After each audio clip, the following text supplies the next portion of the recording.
بسم اللہ الرحمن الرحیم الحمدللہ رب العالمین والصلاة والسلام علی اشرف الانبیاء و خاتم المرسلین اما بعد۔ گرامی قدر ناظرین،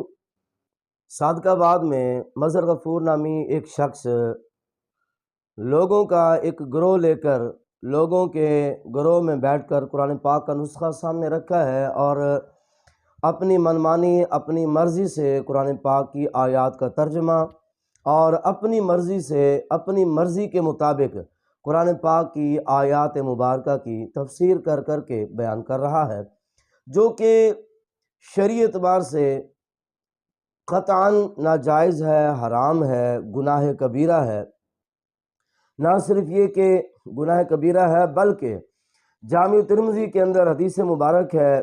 حضرت سیدنا عبداللہ بن عباس رضی اللہ تعالیٰ عنہ حدیث پاک کے راوی ہیں۔ حدیث نمبر 2950 میں آقا علیہ الصلوۃ والسلام ارشاد فرماتے ہیں، من قال فی القرآن بغیر علم فلیتبوأ مقعدہ من النار۔ رسول اللہ صلی اللہ علیہ وسلم ارشاد فرماتے ہیں کہ اگر کسی شخص نے قرآن پاک کی تفسیر کی حالانکہ وہ قرآن پاک کی تفسیر جانتا نہیں تھا، تو آقا علیہ السلام نے ارشاد فرمایا وہ شخص اپنا ٹھکانہ جہنم بنا لے۔ اس سے اگلی حدیث پاک کے اندر حدیث نمبر 2951 کے اندر نبی کریم علیہ السلام کا فرمان مبارک ہے، آقا فرماتے ہیں کہ من قال فی القرآن برأیہ فلیتبوأ مقعدہ من النار، کہ اگر کوئی شخص قرآن پاک کی تفسیر اپنی رائے سے کرے، اپنی مرضی سے کرے، چہ جائے کہ وہ قرآن پاک کی تفاسیر جانتا بھی ہو کہ مفسرین نے اس کی تفسیر کیا بیان کی، احادیث مبارکہ میں اس کی کیا تفسیر آئی ہے، یا قرآن پاک کے کسی اور مقام پر اس تفسیر کو، اس آیت کی تفسیر کو بیان کیا گیا ہے، وہ جانتا بھی ہو لیکن وہ اپنی رائے سے قرآن مجید کی تفسیر کرے، تو رسول اللہ صلی اللہ علیہ وسلم نے ارشاد فرمایا اس کو بھی چاہیے کہ وہ اپنا ٹھکانہ جہنم بنا لے۔ اس سے اگلی حدیث مبارک حدیث نمبر 2952 کے اندر نبی اکرم صلی اللہ تعالی علیہ وسلم ارشاد فرماتے ہیں کہ من قال فی القرآن برأیہ فاصاب فقد اخطأ۔ فرمایا کہ اگر کسی شخص نے قرآن مجید کی تفسیر کی ہے اور اتفاق سے اس کی وہ تفسیر درست ہو گئی، اس نے جو تفسیر بیان کی بنتی بھی وہی تھی لیکن اس نے تکا لگایا ہے، اس نے پڑھ کر تفسیر بیان نہیں کی، اپنی رائے کو استعمال کیا، لیکن اتفاق سے اس کی رائے صحیح تفسیر سے موافقت کر گئی، تو میرے آقا صلی اللہ علیہ وسلم ارشاد فرماتے ہیں اس شخص نے بھی غلطی کی ہے، اگرچہ اتفاقاً اس کی تفسیر درست ہو بھی گئی ہو، میرے آقا نے اس کی بیان کی ہوئی تفسیر کو بھی قبول نہیں فرمایا، رد فرما دیا ہے۔ یہ تو ہے ان لوگوں کے بارے میں کہ جو نہیں جانتا تفسیر کر رہا ہے، یا جانتا ہے تفسیر کر رہا ہے، یا پھر نہیں جانتا تھا تفسیر کی اور اس کی تفسیر صحیح تفسیر سے موافقت کر گئی، میرے آقا نے اس کو رد فرما دیا،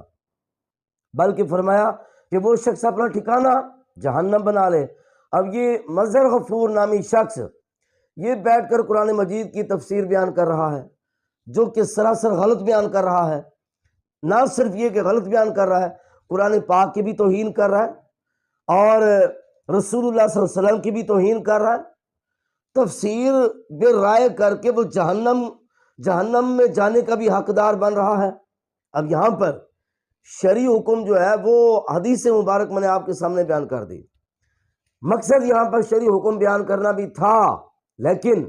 اب یہاں پر میرا ایک سوال ہے، ہمارے ملک کے ادارے، حساس ادارے، قانون نافذ کرنے والے ادارے، کیا انہوں نے صرف اس وقت آنکھ کھولنی ہوتی ہے جب کوئی عاشق رسول بندوق اٹھا کر کسی بھی وقت کے ملعون کے سینے میں 27 گولیاں اتار دے گا، پھر موم بتی مافیا بھی جاگے گا، پھر اداروں کے ذمہ دار بھی اٹھیں گے، پھر لنڈے کے مفکر اور لنڈے کے بیٹھ کر بک بک کرنے والے وہ بھی اٹھیں گے جو یہ کہیں گے کہ جی قانون کو ہاتھ میں لیا گیا؟ سوال یہ ہے قانون کہاں سویا ہوا ہے؟ قانون متحرک کیوں نہیں ہو رہا؟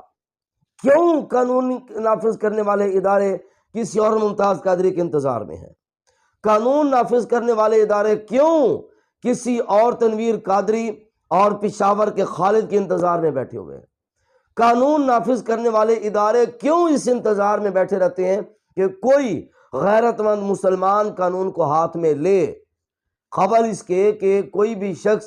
قانون کو ہاتھ میں لے، ہمارے ملک کے حساس اور قانون نافذ کرنے والے اداروں کو غیرت بھی کرنی چاہیے، آنکھ بھی کھولنی چاہیے۔ اور میں دست بستہ گزارش کروں گا کہ ہمارا یہ پیغام، ہمارا یہ درد دل، ہمارا یہ دکھ بھرا پیغام پہنچایا جائے ان ذمہ داران تک جو اس معاملے میں اپنی دسترس رکھتے ہیں۔ ابھی 3 دن قبل لاہور کے علاقے اچھرا کے اندر عربی تحریر کے ساتھ مزین ایک لباس میں آنے والی خاتون کا معاملہ بھی تھما نہیں ہے۔ اس کے ساتھ ساتھ یہ صادقآباد والا مسئلہ،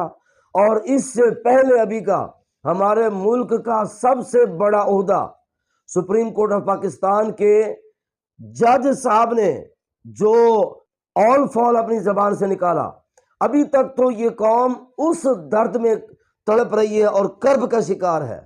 میں اپنے ملک کے قانون نافذ کرنے والے اداروں سے، پولیس سے، فوج سے، ایجنسیوں سے اور ہر قسم کے ذمہ داران سے دست بستہ گزارش کروں گا کہ خدارا ہمارا ملک پہلے ہی بہت ساری پریشانیوں کا شکار ہے، ہمارا ملک پہلے ہی بہت سارے فتنوں سے دوچار ہے۔ ابھی تک تو ہمارے ملک سے وہ مصیبتیں نہیں ٹلیں جو الیکشنوں کی صورت میں ہمارے اوپر مسلط ہوئیں، اور آئے دن کوئی نہ کوئی نیا فتنہ جنم لیتا ہے۔ تو مہربانی کر کے ہمارے ملک کے ذمہ دار ادارے، ہمارے ملک کی ایجنسیاں، ہمارے ملک کی پولیس، وہ کسی بھی صوبے کی ہو، یہ صادقآباد پنجاب کا علاقہ ہے، پنجاب پولیس کو غیرت کرنی چاہیے، آنکھیں کھولنی چاہیے اور اس معاملے کو سنجیدہ لینا چاہیے۔ ہمارے ملک کی پاک فوج کو اس معاملے میں کردار ادا کرنا چاہیے۔ اور میں بتا دینا چاہتا ہوں کہ ہمارے ملک کی پاک فوج پاکستان کی حفاظت کے لیے ہے، کوئی شک نہیں ہے، سرحدوں کی حفاظت کے لیے ہے، کوئی شک نہیں ہے، لیکن یاد رکھیں ہمارے ملک کی فوج کی ذمہ داری جہاں پر سرحدوں کی حفاظت ہے، وہاں پر ناموس مصطفیٰ کا تحفظ بھی ان کی ذمہ داری ہے، وہاں پر ناموس قرآن کا تحفظ بھی ہماری پاک فوج اور پولیس کی ذمہ داری ہے، ناموس صحابہ کا تحفظ بھی پاک فوج اور پولیس کی ذمہ داری ہے،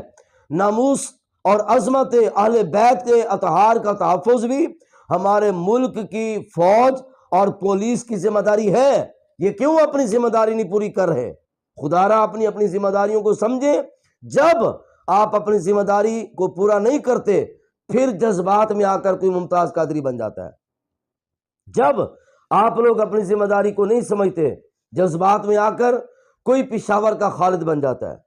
جب آپ اپنی ذمہ داری کو نہیں سمجھتے جذبات میں آ کر کوئی شخص بھی غازی تنویر بن سکتا ہے۔ جب آپ لوگ اپنی ذمہ داریوں کو پورا نہیں کرتے پھر مجبور ہو کر محراب و منبر سے بھی آوازیں اٹھتی ہیں جن کو سن کر پھر اہل حق اور عشق مصطفیٰ اپنے سینے میں رکھنے والے عاشقان مصطفیٰ تڑپ جاتے ہیں، مچل جاتے ہیں۔ خدارا قبل اس کے کہ اس طرح کا کوئی ماحول پھر سے پیدا ہو کہ کوئی عاشق رسول اٹھے